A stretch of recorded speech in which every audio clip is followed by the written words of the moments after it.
అందరికీ వందనాలు. ఈరోజు బైబిల్ రీడింగ్లో సంఖ్యాకాండము 24వ అధ్యాయం నుండి ఇశ్రాయేలీయులను దీవించుట యెహోవా దృష్టికి మంచిదని బిలాము తెలుసుకొనినప్పుడు అతడు మునుపటి వలె శకునములను చూచుటకు వెళ్ళక అరణ్యము వైపు తన ముఖమును త్రిప్పుకొనెను.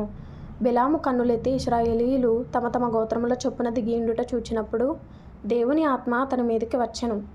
గనుక అతడు ఉపమాన రీతిగా ఇట్లనెను: బెయేరు కుమారుడైన బిలాముకు వచ్చిన దేవోక్తి, కన్నులు తెరచిన వానికి వచ్చిన దేవోక్తి. దేవవాక్కులను వినిన వాని వార్త. అతడు పరవశుడై కన్నులు తెరచినవాడై సర్వశక్తుని దర్శనము పొందెను. అతడు పరవశుడై కన్నులు తెరచిన వాడై అనే మాటకి కింద ఫుట్నోట్లో మూసిన వాడై అని ఉంది. సర్వశక్తుని దర్శనము పొందెను. యాకోబు నీ గుడారములు, ఇశ్రాయేలు నీ నివాస స్థలములు ఎంతో రమ్యమైనవి. వాగుల వలె అవి వ్యాపించి ఉన్నవి. నదీ తీరమందలి తోటల వలెను, యెహోవా నాటిన అగరు చెట్ల వలెను, నీళ్ల యొద్దనున్న దేవదారు వృక్షముల వలెను అవి ఉన్నవి. నీళ్లు అతని బొక్కెనల నుండి కారును. అతని సంతతి బహు జలముల యొద్ద నివసించును. అతని రాజు అగగు కంటే గొప్పవాడగును. అతని రాజ్యము అధికమైన దగును. దేవుడు ఐగుప్తులో నుండి అతని రప్పించెను. గురుపోతు వేగము వంటి వేగము అతనికి కలదు. అతడు తన శత్రువులైన జనులను భక్షించును, వారి ఎముకలను విరుచును. తన బాణములతో వారిని గుచ్చును. సింహము వలెను, ఆడు సింహము వలెను అతడు కృంగి పండుకొనెను. అతనిని లేపువాడెవడు? నిన్ను దీవించువాడు దీవింపబడును, నిన్ను శపించువాడు శపింపబడును. అప్పుడు బాలాకు కోపము బిలాము మీద మండెను. గనుక అతడు తన చేతులు చరుచుకొని బిలాముతో, నా శత్రువులను శపించుటకు నిన్ను పిలిపించితిని కాని నీవు ఈ ముమ్మారు వారిని పూర్తిగా దీవించితివి. కాబట్టి నీవు ఇప్పుడు నీ చోటికి వేగముగా వెళ్ళుము. నేను నిన్ను మిక్కిలి ఘనపరచదనని చెప్పితిని గాని యెహోవా నీవు ఘనత పొందకుండా ఆటంకపరచనెను. అందుకు బిలాము బాలాకుతో, బాలాకు తన ఇంటెడు వెండి బంగారములను నాకిచ్చినను నా ఇష్టము చొప్పున మేలైనను కీడైనను చేయుటకు యెహోవా సెలవిచ్చిన మాటను మీరలేను. యెహోవా ఏమి సెలవిచ్చునో అదే పలికెదనని నీవు నా యొద్దకు పంపిన నీ దూతలతో నేను చెప్పలేదా? చిత్తగించుము, నేను నా జనుల యొద్దకు వెలుచున్నాను. అయితే కడపటి దినములలో ఈ జనులు నీ జనులకేమి చేయుదురో అది నీకు విశదపరచదను రమ్మని చెప్పి ఉపమాన రీతిగా ఇట్లనెను. బెయోరు కుమారుడైన బిలాముకు వచ్చిన దేవోక్తి, కన్నులు తెరచిన వానికి వచ్చిన దేవోక్తి. కింద ఫుట్నోట్లో కన్నులు మూసిన వానికి అని ఉంది. దేవవాక్కులను వినిన వాని వార్త, మహోన్నతుని విద్య నెరిగిన వాని వార్త. అతడు పరవశుడై కన్నులు తెరచిన వాడై సర్వశక్తుని దర్శనము పొందెను. ఆయనను చూచుచున్నాను గాని ప్రస్తుతముననున్నట్టు కాదు. ఆయనను చూచుచున్నాను గాని సమీపముననున్నట్టు కాదు. నక్షత్రము యాకోబులో ఉదయించును, రాజదండము ఇశ్రాయేలులో నుండి లేచును.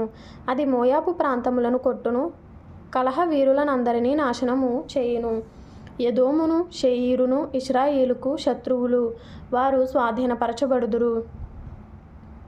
ఇశ్రాయేలు పరాక్రమమొందును. యాకోబు సంతానమున ఏలిక పుట్టును. అతడు పట్టణములోని శేషమును నశింపజేయును. మరియు అతడు అమాలేకీయుల వైపు చూచి ఉపమాన రీతిగా ఇట్లనెను: అమాలేకు అన్యజనములకు మొదలు, వాని అంతము నిత్య నాశనమే. మరియు అతడు కేనీయుల వైపు చూచి ఉపమాన రీతిగా ఇట్లనెను: నీ నివాస స్థలము దుర్గమమైనది, నీ గూడు కొండ మీద కట్టబడి ఉన్నది. అష్షూరు నిన్ను చెరగా పట్టు వరకు కయీను నశించునా? మరియు అతడు ఉపమాన రీతిగా, అయ్యో, దేవుడు ఇట్లు చేయునప్పుడు ఎవడు బ్రతుకును? కిత్తీము తీరము నుండి ఓడలు వచ్చును, అవి అష్షూరును ఏబెరును బాధించును. కిత్తీయులు కూడా నిత్యనాశనము పొందుదురనెను. అంతట బిలాము లేచి తన చోటికి తిరిగి వెళ్ళెను. బాలాకును తన త్రోవను వెళ్ళెను. తరువాత సంఖ్యాకాండము 25వ అధ్యాయము. ఇశ్రాయేలీయులు షిత్తీములో దిగియుండగా ప్రజలు మోయాబు రాండ్రతో వ్యభిచారము చేయసాగిరి. ఆ స్త్రీలు తమ దేవతల బలులకు ప్రజలను పిలువగా వీరు భోజనము చేసి వారి దేవతలకు నమస్కరించిరి. అట్లు ఇశ్రాయేలీయులు బయల్పెయోరుతో కలిసి కొనినందున వారి మీద యెహోవా కోపము రగులుకొనెను. అప్పుడు యెహోవా మోషేతో ఇట్లనెను, నీవు ప్రజల అధిపతులనందరినీ తోడుకొని యెహోవా సన్నిధిని సూర్యునికి ఎదురుగా వారిని ఉరితీయుము. అప్పుడు యెహోవా కోపాగ్ని ఇశ్రాయేలీయుల మీద నుండి తొలగిపోవునని చెప్పెను. కాబట్టి మోషే ఇశ్రాయేలీయుల న్యాయాధిపతులను పిలిపించి, మీలో ప్రతివాడును బయల్పెయోరుతో కలుసుకొనిన తన వశములోని వారిని చంపవలెనని చెప్పెను. ఇదిగో మోషే కన్నుల ఎదుటను ప్రత్యక్షపు గుడారం యొక్క ద్వారమునొద్ద ఏడ్చుచుండిన ఇశ్రాయేలీయుల సర్వసమాజము యొక్క కన్నుల ఎదుటను ఇశ్రాయేలీయులలో ఒకడు తన సహోదరుల యొద్దకు ఒక మిద్యాను స్త్రీని తోడుకొని వచ్చెను. యాజకుడైన అహరోను మనుమడును ఎలియాజరు కుమారుడునైన ఫీనెహాసు అది చూచి సమాజము నుండి లేచి ఈటెను చేత పట్టుకొని పడక చోటికి ఆ ఇశ్రాయేలీయుని వెంబడి వెళ్ళి ఆ ఇద్దరిని అనగా ఆ ఇశ్రాయేలీయుని ఆ స్త్రీని కడుపులో గుండా దూసిపోవునట్లు పొడిచెను. అప్పుడు ఇశ్రాయేలీయులలో నుండి తెగులు నిలిచిపోయెను. 24,000 మంది ఆ తెగులు చేత చనిపోయిరి.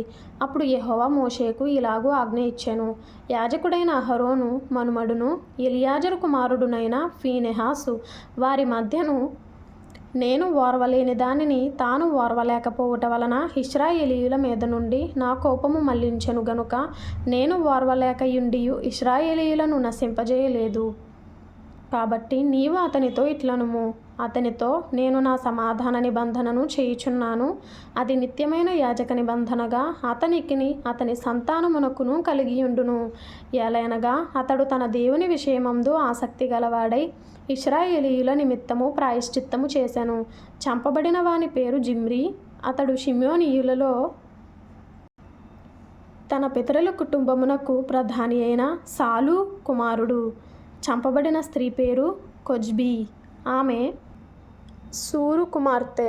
అతడు మిద్యానీయులలో ఒక గోత్రమునకును తన పితరుల కుటుంబమునకును ప్రధాని అయి ఉండెను. మరియు యెహోవా మోషేకు ఇలాగు సెలవిచ్చెను, మిద్యానీయులు తమ తంత్రముల వలన మీకు బాధకులై ఉన్నారు. వారిని బాధపెట్టి హతము చేయుడి. వారు తంత్రములు చేసి పెయేరు సంగతిలోను తెగులు దినమందు పెయేరు విషయములో చంపబడిన తమ సహోదరియు మిద్యానీయుల అధిపతి కుమార్తెయునైన కొజ్బీ సంగతిలోను మిమ్మును మోసపుచ్చిరి. 1 సంవత్సరంలోపు బైబిల్ కంప్లీట్ చేయాలి అనే ఆలోచన కలిగిన వారు మీకు ఇష్టమైతే ఫాలో చేయండి, లైక్ చేయండి, షేర్ చేయండి, సబ్స్క్రైబ్ చేసుకోండి. దేవుడు మీకు తోడైండును గాక. ఆమెన్.